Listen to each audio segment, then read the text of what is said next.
গোবিন্দভোগ চালের নাড়ু বানাচ্ছি। গোবিন্দভোগ চালটা ভালো করে শুকনো খোলায় ভেজে নিয়েছি, ভেজে গুঁড়ো করে নিয়েছি। 1 বাটি গোবিন্দভোগ চাল।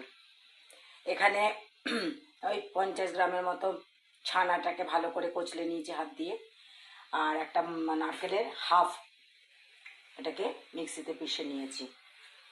এবার এদিকে একটুখানি গুড় ছিল, গুড় আর খান্ড। আপনারা সবাই জানেন আমি খান্ড ব্যবহার করি, দেশি খান্ড। সেই খান্ডটাকে জাল দেওয়া হচ্ছে।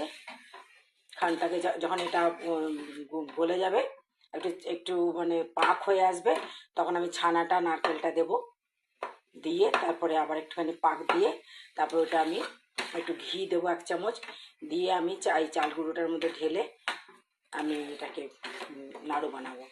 আচ্ছা, প্রথম কথা আমি বলে রাখি, আমি এই যে খাবারগুলো বানাই এগুলো কিন্তু আমি খাই না। খেলেও হয়তো একটুখানি 1 পোর্শন 1/4 পোর্শন আমি টেস্ট করি। সুতরাং যারা কমেন্টস করেন যে আমি তেলওয়ালা খাবার খাই বা মিষ্টি খাবার খাই, তাদের উদ্দেশ্যে আমার এই কথা যে আমি এগুলো খাই না। এগুলো আমি আমার ঘরের লোকের জন্য বানাতে ভালোবাসি, বিশেষ করে আমার নাতির জন্য এবং আমার মেয়ে যে কদিন আছে আমার কাছে তাদের জন্য বানানো হচ্ছে।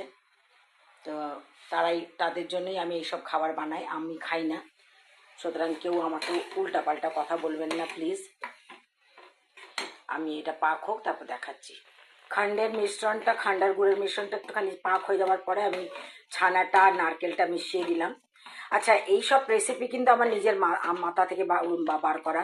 যদিও আমার ঠাকুমা জন্মাষ্টমীর সময় আমি দেখেছি ঠাকুমাকে চালের নাড়ু বানাতে, এরকম চালের খুদ ভেজে গুঁড়ো করে তার মধ্যে নারকেল দিয়ে আমার ঠাকুমা গুড় পাকিয়ে নাড়ু বানাতেন। তো এইসব ছানা মেশানোটা আমার নিজের আইডিয়া। এবার এটার মধ্যে একটু পাক হয়ে এলে আমি 1 চামচ ঘি দেবো। ঘি দিলে কী হবে, একটু নরম হবে, বেশি শক্ত হবে না। আমার ছানা নারকেলের এটা হয়ে গেছিলো চিট। তারপর আমি চালের গুঁড়োটা ঢেলে দিলাম, সিমে রাখা আছে গ্যাসটা। এটা একটু নাড়িয়ে চাড়িয়ে আমি নামিয়ে লাড্ডু বানাবো। এই যে নাড়ু পাকানো কমপ্লিট। চাল গুঁড়োর পুরো একদম মিহি করে করা হয়নি।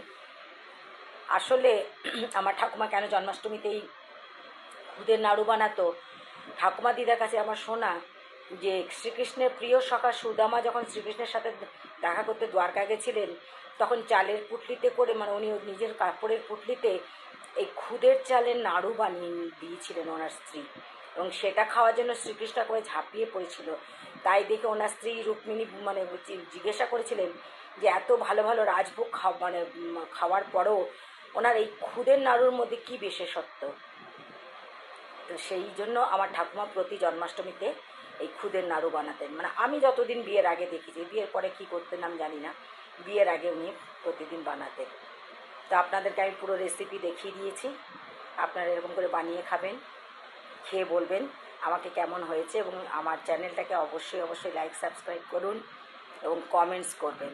আসি তাহলে, নমস্কার।